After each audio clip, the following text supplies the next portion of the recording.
On this episode of Let's Try Kitchen, we make Kitakata Ramen. We use a recipe made by Ramen Lord to better understand the ramen process. Kitakata Ramen is a double soup consisting equal parts dashi and chicken soup. Well, let's get into making the dashi.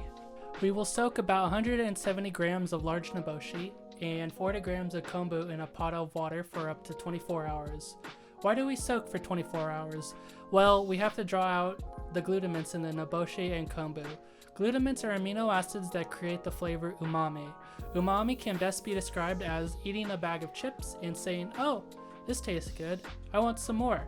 Umami is a taste of savoriness that allows you to stay in Flavor Town for a very long time.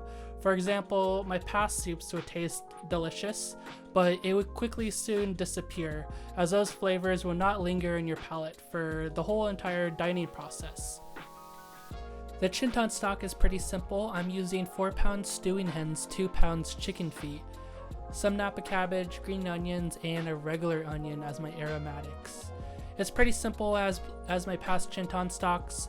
You're simmering for about 6 hours and holding at a temperature for about 180 degrees Fahrenheit. In the last hour, then you drop your aromatics. This time, what is different is adding chicken feet. I've never used chicken feet, and I've heard that chicken feet creates a really nice gelatin factor in your soup, especially when you're able to see that when you rest your soup overnight. For the tare, we will be using the dashi we made earlier.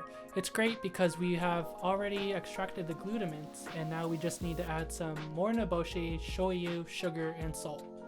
We bring this mixture up to a simmer, we strain, and then we allow it to sit in the fridge for a later use and time.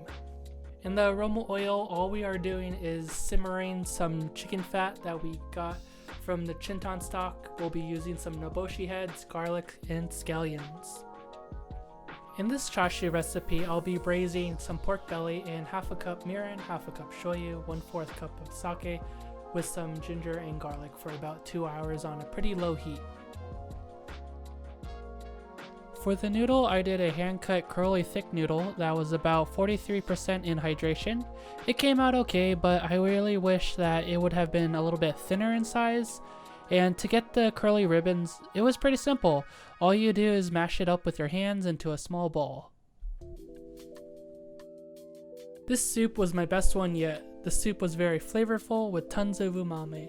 The key factor was that the taste of deliciousness would linger throughout the entire eating experience. I learned you need to allow a lot of time when extracting the glutamates for your dashi and tare, and it is best to soak and marry for up to about 24 hours or longer. Some things that I would do differently and try to improve are creating a thinner noodle and to make a better chashu. Well, with all things cooking, you can't always hit a home run. I was able to meet my goal on understanding and creating an umami-rich soup. There's always next time to improve other things like noodles and chashu. This has been my experience making Kitakata Ramen. If you have enjoyed this episode, consider liking, subscribing, and hitting that bell for notifications. If you would like to try out this recipe, I'll provide the link in the description below. Thank you so much for watching, and this has been Let's Try Kitchen. And as always, if you mess up in the kitchen, you can always begin again.